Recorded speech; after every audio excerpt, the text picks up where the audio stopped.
YouTube. This is Kyle Graves Live. This is just another example of why we need Jesus every day. This has been in the news the last couple days. A dentist, this guy right here, Lawrence Rudolph, convicted of murdering wife on safari, sentenced to life in prison.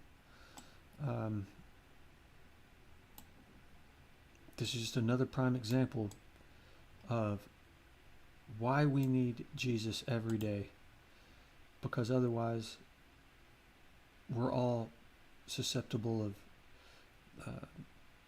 making the wrong decision. Now, it might not be as drastic as murder. I mean, this is, the most severe thing you could do. I mean, but we all could learn from this, because this guy, well educated, very successful. He had a dentist business of estimated to be about $10 million.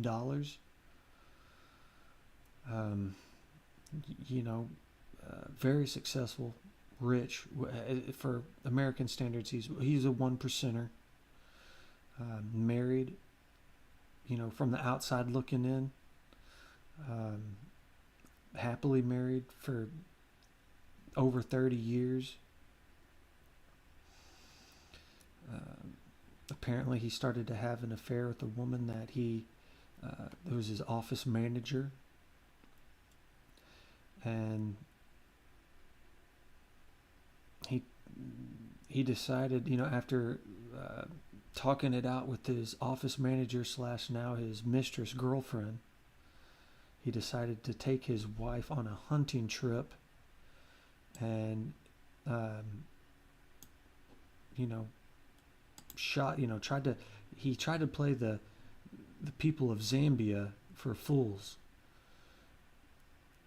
He thought he could get away with murder in Africa, thinking that they were less intelligent or whatever his reasoning was. He wasn't in his right mind.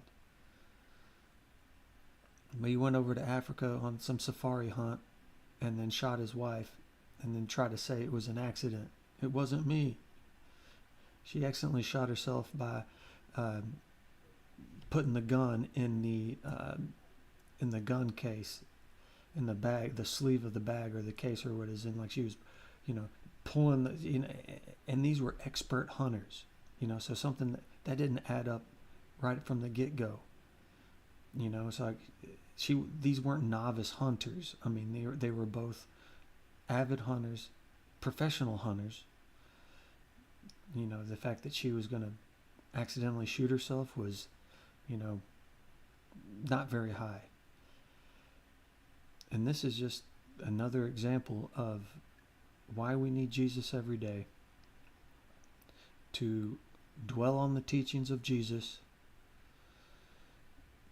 to help us become better people day by day.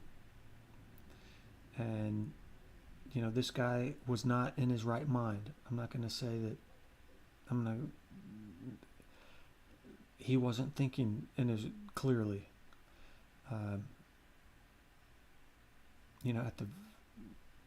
Just get a divorce, man. If you're thinking about killing your wife, I mean, golly. I mean, yeah, you'd lose some money, but you'd lose half your money. But why kill your wife? I mean, he lost it. And this is a person who is well educated, very smart. They're not just giving away dentistry licenses and degrees. This guy was intelligent, and even if his mistress was saying, "Oh yeah, you need to, kill your wife. If you kill your wife, we can be together." And he went for it. And this is just another example of who we need to be very cautious of, who we get into relationships with. as well, who we're listening to and getting advice from, and to constantly, you know, meditating, praying to Jesus, Adonai, and to help us make the best decisions and to guide us on the best path that we can take to bring glory to God. And this guy had been blinded by greed and lust, to not just get into an affair, but to also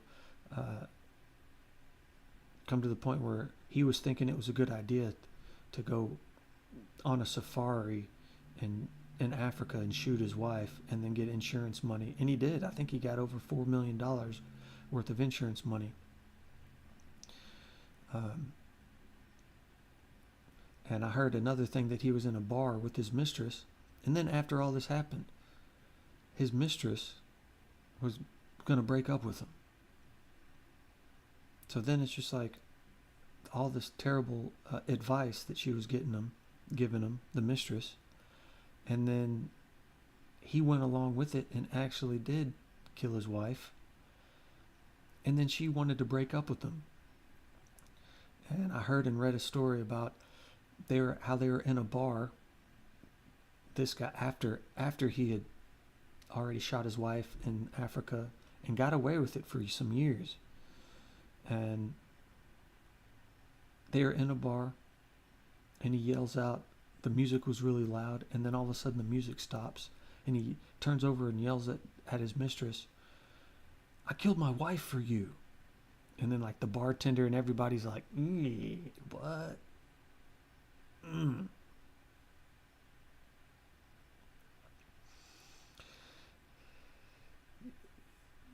This is just, the majority of people aren't going to get into any type of situation like this. But even little things, daily things, what we say, how we act,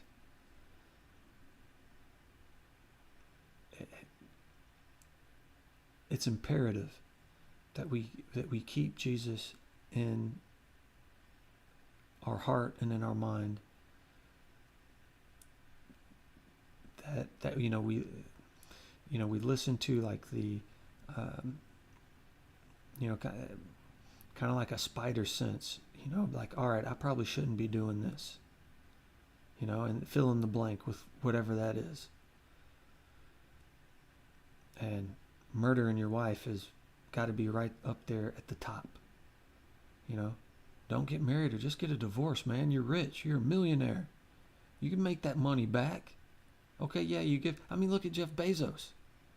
Jeff Bezos gave his wife $500 billion? And he's, this guy's got 10 million and he's tripping about, losing 5 or more.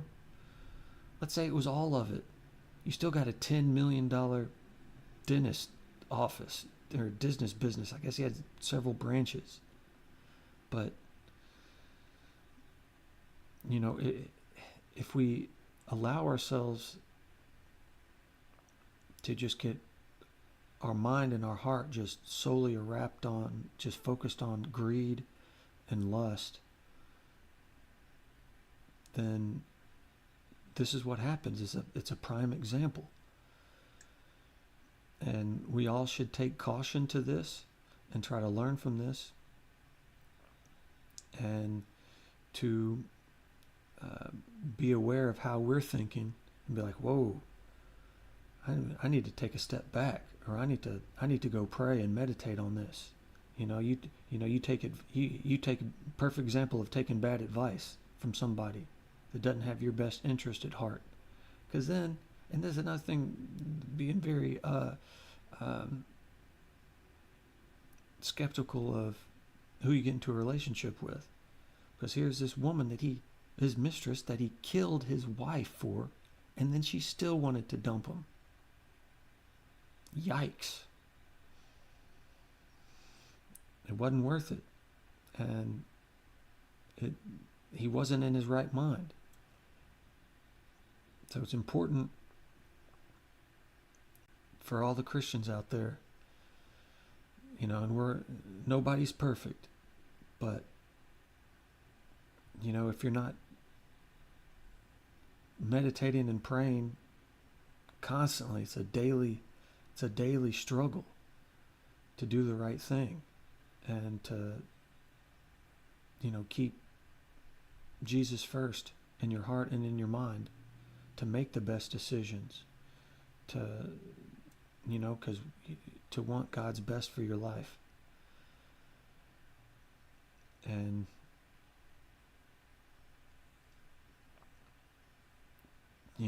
this is alarming, and it's tragic. But at the same time, we all need to learn from this, to where nothing like this should ever happen again. And sadly, we don't live in a world where people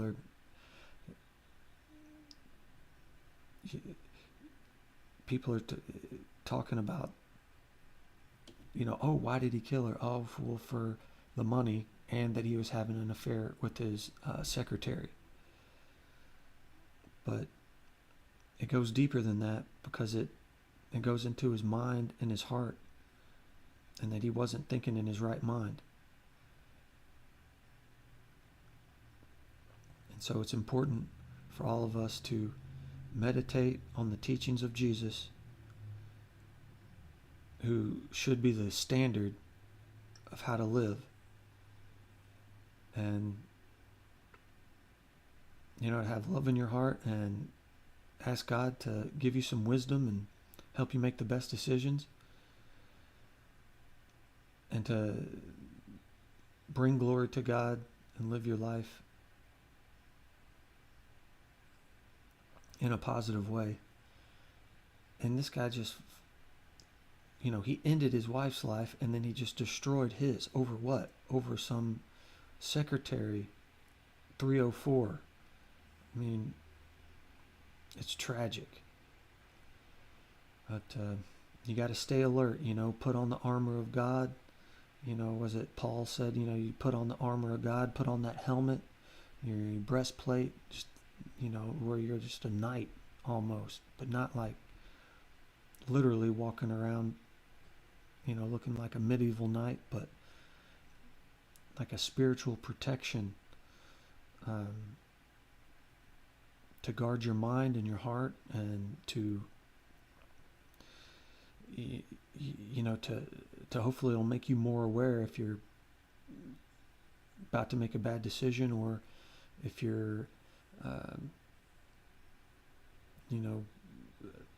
listening to somebody who's giving you bad advice. Just because somebody's talking to you doesn't, you can just be like, oh yeah, okay, and then just keep it moving. Don't take that in. And